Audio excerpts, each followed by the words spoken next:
So hello and welcome back guys, मैं हूं अनिल यादव और आप देख रहे हैं cyber guard powered by neat roots. और आज के इस वीडियो में हम एडवेंट ऑफ साइबर 2025 डे 3 को सॉल्व करने वाले हैं। सो अब बिना टाइम वेस्ट के चले चलते हैं अपने ट्रैक में लैब के ऊपर और देखते हैं कि आखिर आज का हमारा प्रॉब्लम क्या है और कैसे हम उसको सॉल्व कर सकते हैं।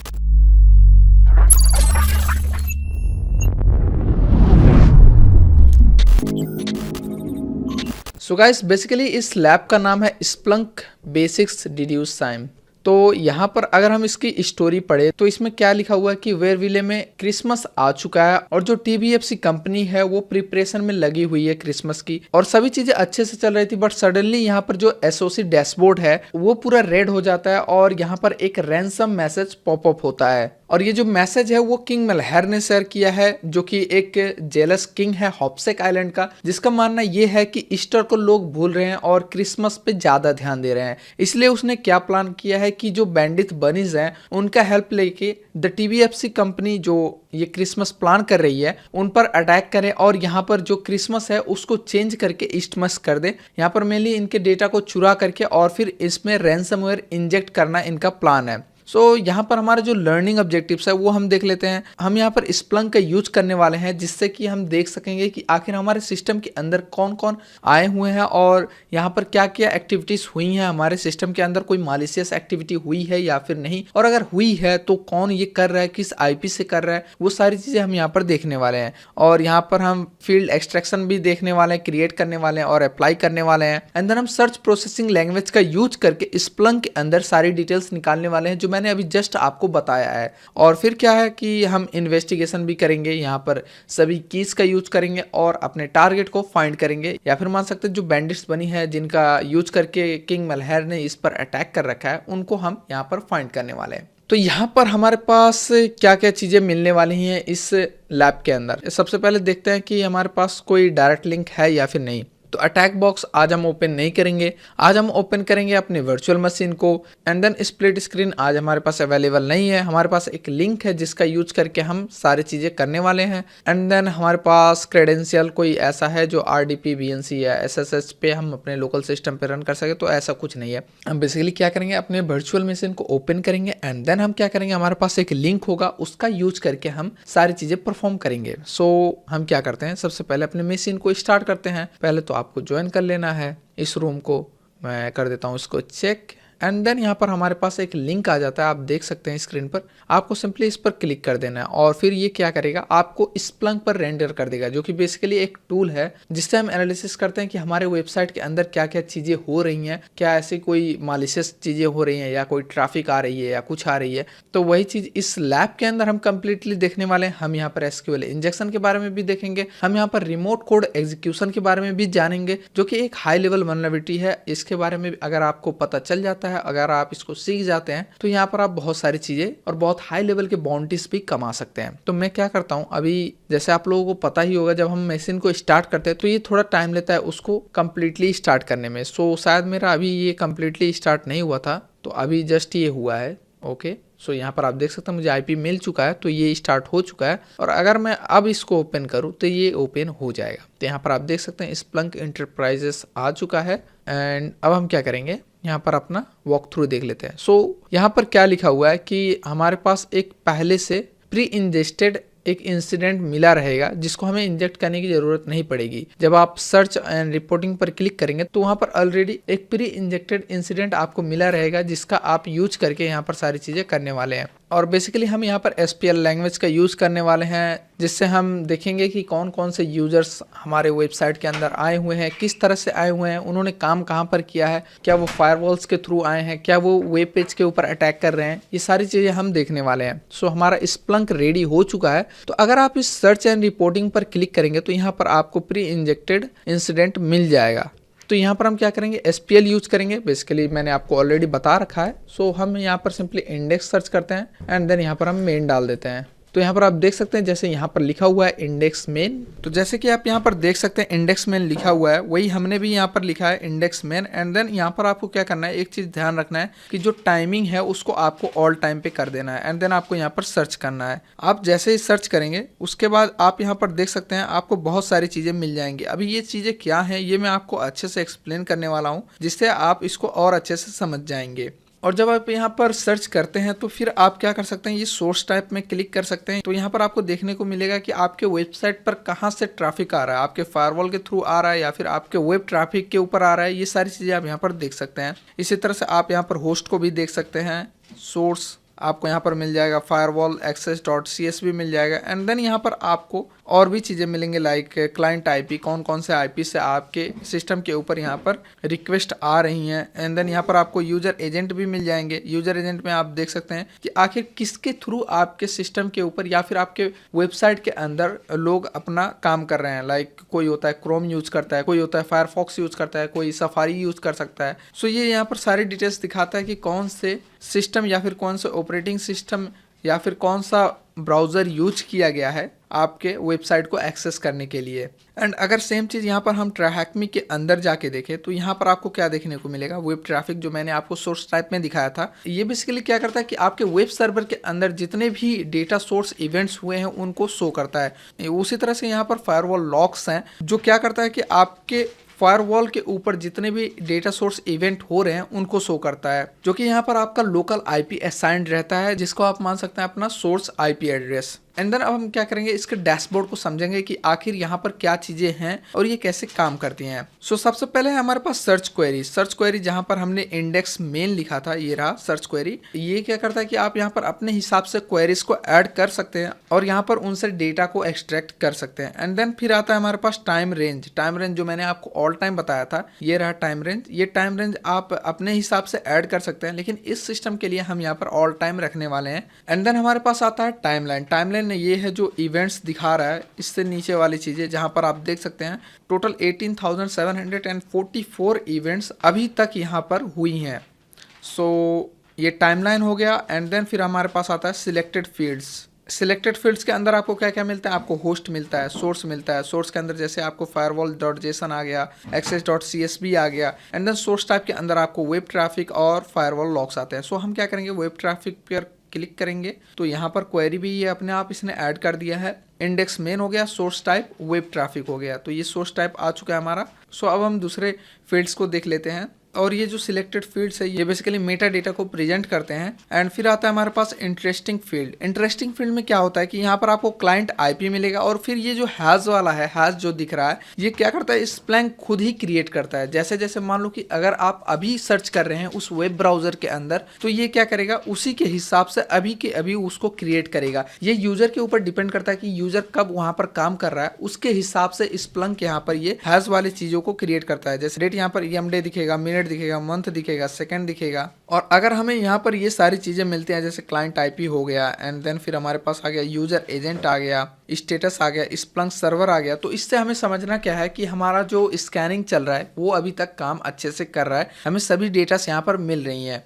और फिर आता है हमारा ये वाला सेक्शन, ये जो आपको दिख रहा है ये वाला सेक्शन क्या करता है, आपको क्लाइंट के जितने भी इवेंट्स होंगे, क्लाइंट का IP एड्रेस जो होगा, उसका सोर्स क्या होगा, ये सारे डिटेल्ड फॉर्म में किस टाइम पे हुआ होगा, वो सब कुछ यहाँ पर ये दिखाएगा। सो आई गेस अभी आपको इसका डैशबोर्ड समझ में आ गया होगा। तो अब हम क्या करेंगे, यहाँ पर कुछ क्वेरीज का यूज करेंगे और देखेंगे कि आखिर हमारे सिस्टम के अंदर हो क्या रहा है। तो जैसे कि मैंने आपको बताया कि आखिर हमने यहाँ पर सोर्स टाइप वेब ट्रैफिक रखा है, फायरवॉल क्यों नहीं रखा, क्योंकि फायरवॉल हमारा खुद के सिस्टम के अंदर जो लोकल IP है उसका काम होता है, वो ट्रैफिक उस पर भेजती है। बाकी जो वेब ट्रैफिक है, हमने देखा था कि वेब ट्रैफिक पे बहुत ज़्यादा लोड था, तो इसलिए हमने क्या किया है, वेब ट्रैफिक को यहाँ पर चूज किया है। सो अब हम क्या करेंगे, अपने लॉग्स को टाइमलाइन के हिसाब से यहाँ पर क्वेरी इंजेक्ट करेंगे और देखेंगे कि हमें क्या मिलता है। लाइक हम देख सकते हैं कि कौन से दिन पर ज़्यादा हाईली यहाँ पर ट्रैफिक आया हुआ है। तो अगर मैं यहाँ पर यही सेम कमांड यूज करूँ, ऑलरेडी हमने इंडेक्स मेन का यूज कर लिया है, सोर्स टाइप भी वेब ट्रैफिक हमने देख लिया है। एंड देन आके आता है हमारे पास टाइम चार्ट आता है। टाइम चार्ट में हम क्या कर रहे हैं, स्पैन 1D लिख रहे हैं। इससे क्या होगा कि हर एक दिन का ये डिटेल्ड फॉर्म में काउंट दिखा देगा कि किस दिन पर कितने ट्रैफिक आए हुए हैं। अगर मैं यहाँ पर सर्च करूँ तो यहाँ पर आप देख सकते हैं इसने सब कुछ डिटेल फॉर्म में दे दिया है, सभी दिनों के यहाँ पर डिटेल्स और उसके बाद यहाँ पर काउंट्स कि कितना ट्रैफिक किस दिन पर आया हुआ है। तो यहाँ पर आप देख सकते हैं 10-10 में 2012 आया है जो कि हाई है, और 10-12 में आया है यहाँ पर 2267 रिक्वेस्ट। तो आई गेस ये सबसे ज्यादा है। हम क्या कर सकते हैं, इसके अंदर क्वेरी ऐड कर सकते हैं, जिससे क्या होता है कि जो हाई लेवल के काउंट्स होते हैं उनको हम फर्स्ट में शो कर सकते हैं रिवर्स फॉर्म में। तो वही चीज हम यहाँ पर देख लेते हैं। आप विजुअलाइजेशन से भी देख सकते हैं, आपको यहाँ पर बहुत सारे ऑप्शंस मिलेंगे, लाइक इवेंट्स मिल जाते हैं, स्टैटिस्टिक्स में हमने देखा ही है। विजुअलाइजेशन में अगर आप देखेंगे तो यहाँ पर हाईएस्ट नंबर का देख सकते हैं, अक्टूबर 12 को आया है। और पैटर्न्स भी आप देख सकते हैं, वैसे पैटर्न्स ठीक है। हवीज एक तरह का टूल है एसक्यूएल इंजेक्शन के लिए। एंड अब हम क्या करेंगे, सॉर्ट बाय काउंट रिवर्स करेंगे। तो इसको मैं करता हूँ कॉपी सेम क्वेरी को and then CTRL-A CTRL-V enter करता हूँ। सो यहाँ पर आप देख सकते हैं इसने जो हाईएस्ट नंबर का था उसको पहले प्रिंट कर दिया है, जो कि आया 2025 10/12 में 2267। अब देखो रिक्वेस्ट हाई नंबर में कब आते हैं, ये जो हाई नंबर का यहाँ पर आपको ट्रैफिक दिख रहा है ये कब आता है। मान लो कि आपका कोई डॉल शॉप है या फिर कोई टॉय शॉप है, तो वहाँ पर क्या हो रहा है कि एक ही दिन पर ज़्यादा खरीदी क्यों होगी, या तो वहाँ पर कोई सेल लगा होगा, कोई बड़ा डिस्काउंट होगा, या फिर कुछ गड़बड़ हो सकता है। तो इसी से आपको समझना है कि ये गड़बड़ है या फिर सेल्स है, मतलब अच्छा काम के लिए है या फिर कुछ गड़बड़ है। तो इसको देख के ही हमें पता चल रहा है कि यहाँ पर ट्रैफिक बहुत ज़्यादा आया है, तो यहाँ पर कुछ ना कुछ गड़बड़ हुआ है। सो हम क्या करेंगे, यहाँ पर यूजर एजेंट को डिटेक्ट करेंगे। अगर हम यहाँ पर इवेंट्स के अंदर जाते हैं और यूजर एजेंट्स में देखते हैं, जो मैंने आपको पहले ही बताया था कि यहाँ पर सभी चीज़ें देखने को मिलती है कि कौन से ब्राउजर से यहाँ पर रिक्वेस्ट आई हैं। सो अगर आप यहाँ पर ध्यान से देखें तो आपको मोजिला दिखेगा और फिर सफारी वेब ब्राउज़र दिखेगा एंड देन हबीज दिखेगा। हबीज एक ऑटोमेटेड एसक्यूएल इंजेक्शन टूल है। एसक्यूएल मैप दिखेगा। तो इससे आपको समझना है कि यहाँ पर कुछ ना कुछ तो गड़बड़ हुआ है। यहाँ पर देख सकते हैं आप बहुत सारे, ये जितने भी आपको wget से नीचे दिख रहे हैं ये सभी एक तरह के साइबर अटैक्स हैं। और यहाँ पर ये ब्लैंक इसने कर रखा है, सो आई गेस ये भी किसी क्वेश्चन का आंसर होगा।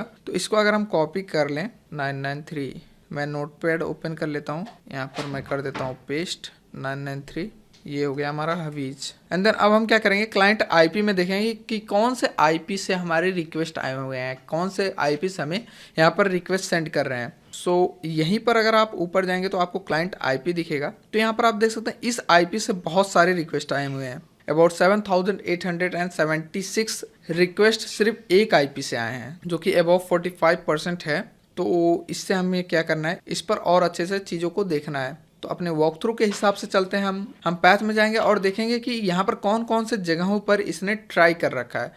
तो यहाँ पर आप देख सकते हैं बाकी सब तो ठीक है, बट यहाँ पर ये जो डाउनलोड फाइल का आ रहा है passwd, ये थोड़ा सस्पिशियस लग रहा है, क्योंकि इसके अंदर से इसने क्या किया है, किसी न किसी फाइल को डाउनलोड कर रखा है। तो इसको भी हम करते हैं कॉपी एंड देन हम यहाँ पर पेस्ट कर देते हैं डाउनलोड। जो भी हमें थोड़ा सा सस्पिशियस लगेगा उसको हम सेव करते रहेंगे। तो अब हम क्या करेंगे, बेनिगन वैल्यूज को फाइंड आउट करेंगे, जिससे हमें क्या पता चलेगा कि जो भी जेन्युइन यूजर हैं उनको ये क्या करेगा, हटा देगा। बाकी जो लग रहा है कि थोड़ा सा सस्पिशियस है या कुछ अलग चीज है, उसको ये फिल्टर आउट कर देगा। अभी तक हमें ये तो पता चल चुका है कि किंग मलहर ने यहाँ पर बैंडिट्स बनी का यूज किया है, जो क्या करना है, कुछ टूल्स जैसे wget हो गया, जेडग्रैब हो गया और हवीज हो गया, SQLi हो गया, इन सब का यूज करके ये क्या कर रहे हैं, अपनी स्क्रिप्ट को हमारे सिस्टम के अंदर रन करने का ट्राई कर रहे हैं। तो अब हम क्या करेंगे, जो लेजिटिमेट यूजर हैं उनको हम रिमूव कर देंगे और जो थोड़ा सा सस्पिशियस लग रहा है उसको हम देखेंगे कि आखिर हमारे सिस्टम के अंदर क्या क्या चीज़ें दिखती हैं।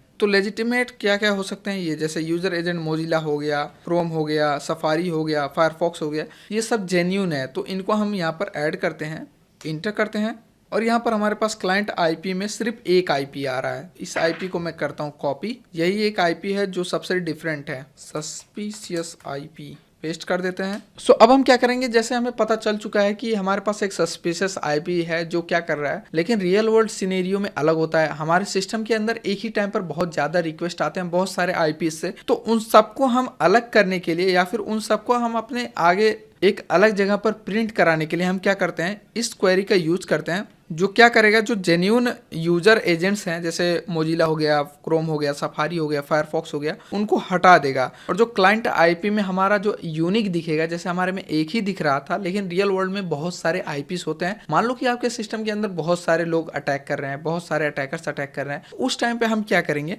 क्लाइंट आईपी के अंदर जो भी आईपी होगा ये उनको सिर्फ प्रिंट करवाने के लिए यूज होता है ये क्वेरी। तो हम करते हैं इसको कॉपी एंड देन हम यहाँ पर कर देते हैं इसको पेस्ट, इंटर करते हैं। अभी आप देख सकते हैं हमारे पास वही आईपी है जो हमने अभी फाइंड किया था, जो कि 7876 रिक्वेस्ट सेंड कर चुका है। और उसके बाद क्या आ रहा है, ट्रेसिंग द अटैक चैन। तो अब हम क्या करेंगे कि हमें देखो पता चल चुका है कि कौन से आईपी से ये आ रहा है और क्या क्या अटैक ये कर रहे हैं, कैसे कर रहे हैं, कौन से टूल का यूज कर रहे हैं। तो अब हम क्या करेंगे, रिकॉनेसेंस करेंगे, फुटप्रिंटिंग। यहाँ पर हम क्या करेंगे, जो आईपी हमें मिला हुआ है उसी का यूज करके हम क्या करेंगे, .env या फिर php info जो भी हमारे हिडन डायरेक्टरीज हैं उनके अंदर देखेंगे ये कहाँ कहाँ पर अटैक किए हैं और क्या क्या चीज़ों को एक्सेस करने का इन्होंने ट्राई किया है। सो मैं करता हूँ इसको कॉपी एंड देन मैं कर देता हूँ इसको पेस्ट, और ये जो रेडिकेटेड है इसके जगह पर मैं डाल देता हूँ अपने आईपी को जो कि हमें मिला हुआ है। हम करते हैं सर्च। ओके तो यहाँ पर आप देख सकते हैं इसने क्या किया है, कौन से टूल्स का यूज किया और कौन से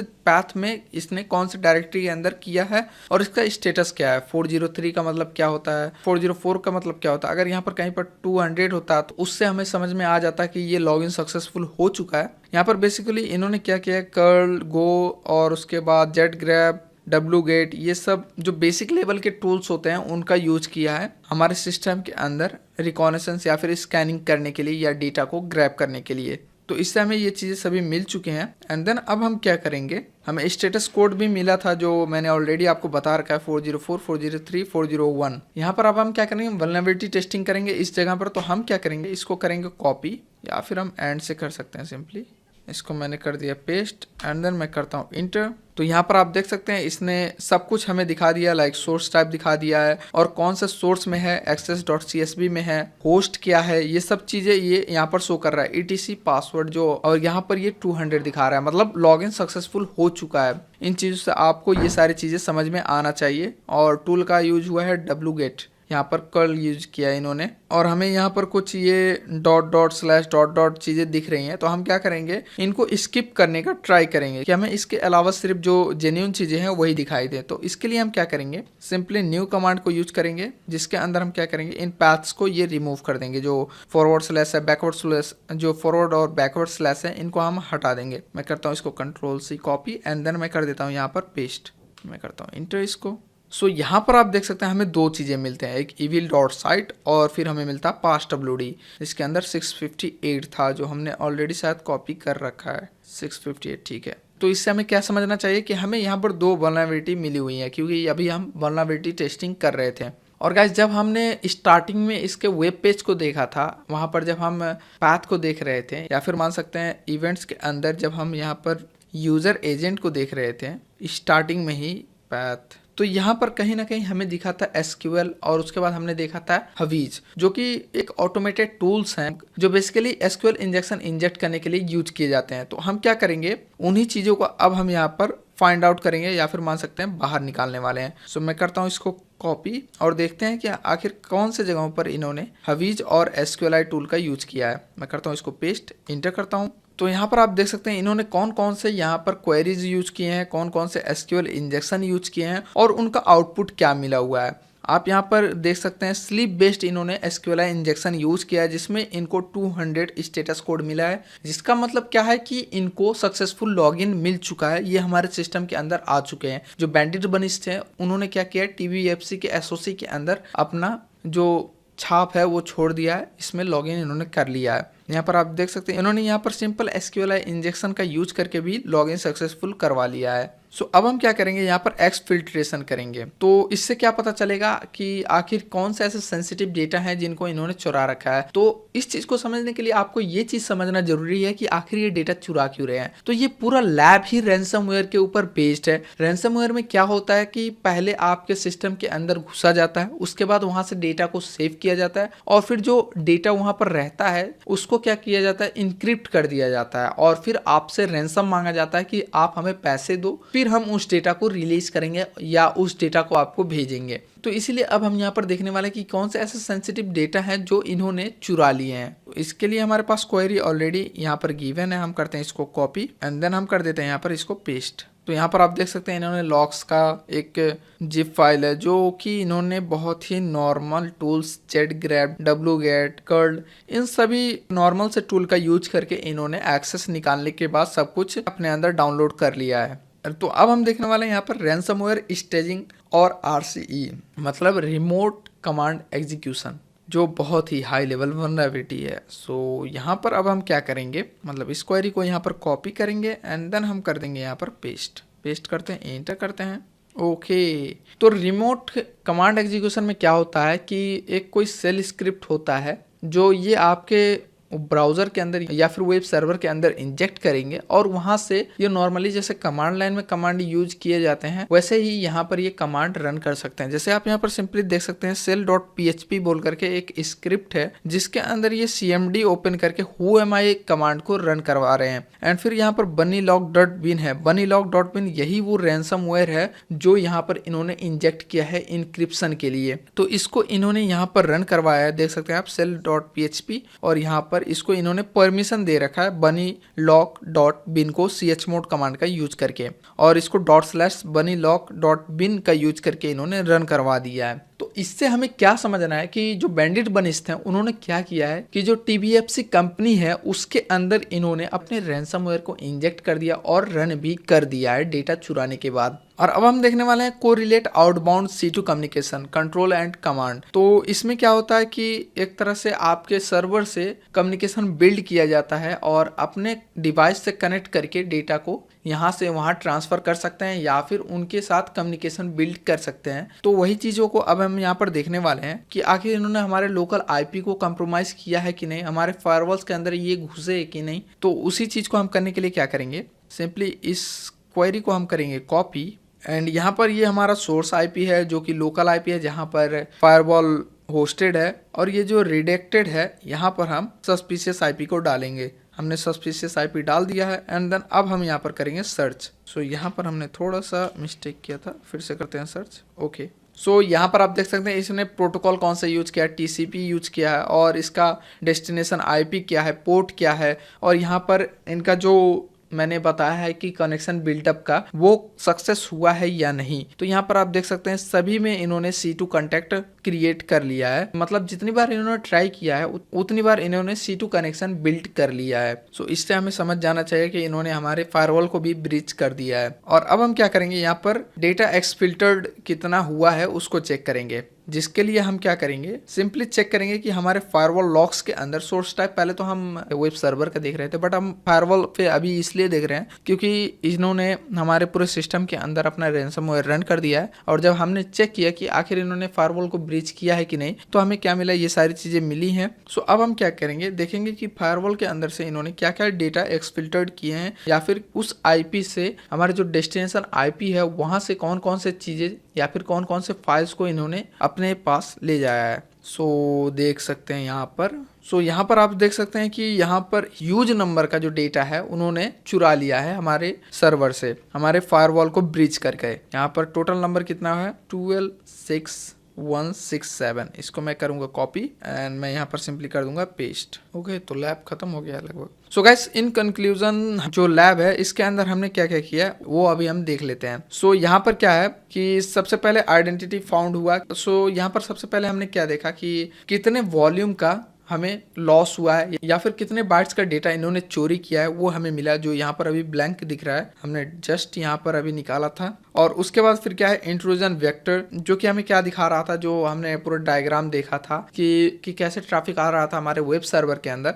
एंड देन हमने रिकॉनेसेंस किया जिसके अंदर हमें मिला कि कर्ल, wget, zgrab जैसे टूल का यूज करके इन्होंने हमारे .env पाथ से डेटा को चुराया है। एंड एक्सप्लॉयटेशन देखा जहाँ पर हमने SQL मैप देखा, स्लीप बेस्ड SQLi इंजेक्शन करके इन्होंने हमारे सिस्टम को एक्सप्लॉइट किया है। एंड देन क्या है, यहाँ पर पेलोड डिलीवरी देखा, कैसे उस वल्नरेबिलिटी का यूज करके bunnylog.bin को यहाँ पर रैंसमवेयर को एग्जीक्यूट करवाया। एंड देन हमने देखा C2 कन्फर्मेशन कि इन्होंने हमारे फायरवॉल लॉक्स को ब्रीच कर दिया है और अपने सिस्टम से हमारे सर्वर के अंदर कनेक्शन को बिल्ड कर लिया है। सो गाइस, अभी हम इसके क्वेश्चंस को सॉल्व कर देते हैं। तो what is the attacker IP found attacking and compromising the web server. So इसमें हमारा जो सस्पिशियस आईपी था उसी को हम डालेंगे। मैं करता हूँ यहाँ पर कॉपी एंड देन पेस्ट। और which day was the peak traffic in the logs, जो कि हमें पता है 2025 10/12 12 तारीख में ये हाई लेवल का ट्रैफिक यहाँ पर था। सो मैं करता हूँ यहाँ पर 2025 10/12। एंड देन क्या आता है, what is the count of Havij user agent events found in the logs. तो इसको हमने किया था कॉपी, जो कि है 993। मैं करता हूँ इनने 993। And then how many path traversal attempts to access sensitive files on the server were observed. तो कितने पाथ से जो हमारा डाउनलोड फोल्डर था जहाँ से ये डाउनलोड करने का ट्राई किया था, सेंसिटिव डेटा को चुराया था, वो कितने थे उनको भी हमने यहाँ पर कॉपी किया था, जो कि है 658। मैं करता हूँ यहाँ पर 658 एंड देन करते हैं चेक। ओके एंड देन यहाँ पर हमें क्या है, examine the firewall logs, how many bytes were transfer to the C2 server IP, जो हमने लास्ट में फाइंड किया था वही चीज़ है। यहाँ पर हम करते हैं इसको कॉपी एंड करते हैं पेस्ट, चेक, डन। और अगर आपने ये रूम एंजॉय किया है तो आप इंसिडेंट हैंडलिंग विथ प्लंक बोल करके एक और रूम है, उसको एक्सप्लोर करना ना भूले। ये भी सिमिलर टाइप का लैब है जिससे आप और अच्छे से इस प्लंक के बारे में समझ सकते हैं। बाकी मैंने ऑलरेडी आपको बेसिक से सब कुछ समझा दिया है। यहाँ पर ये 57 दिखा रहा है बट हमारा लैब कंप्लीट हो चुका है, कोई ना कोई एरर होगा। मैं करता हूँ इसको रिफ्रेश एंड इसको हम करते हैं ऑफ, करते हैं अपने IP को टर्मिनेट। सो हमारा मशीन टर्मिनेट हो गया है। मेरा इंटरनेट शायद स्लो है इसलिए ये लोड नहीं कर पा रहा है, बट मैंने अभी तक आपको सभी चीज़ें कंप्लीटली बता दिया है कि कैसे आप यहाँ पर स्प्लंक का यूज करके चेक कर सकते हैं कि आपके सिस्टम के अंदर कोई मालिशियस एक्टिविटी हो रही है या फिर नहीं। सो गाइस, अगर आपको ये वीडियो अच्छा लगा तो लाइक करें, सब्सक्राइब करें और अपने दोस्तों के साथ शेयर करना ना भूलें। तो मिलते हैं आप अगले वीडियो में, तब तक के लिए stay safe, stay secure. Thank you and happy hacking.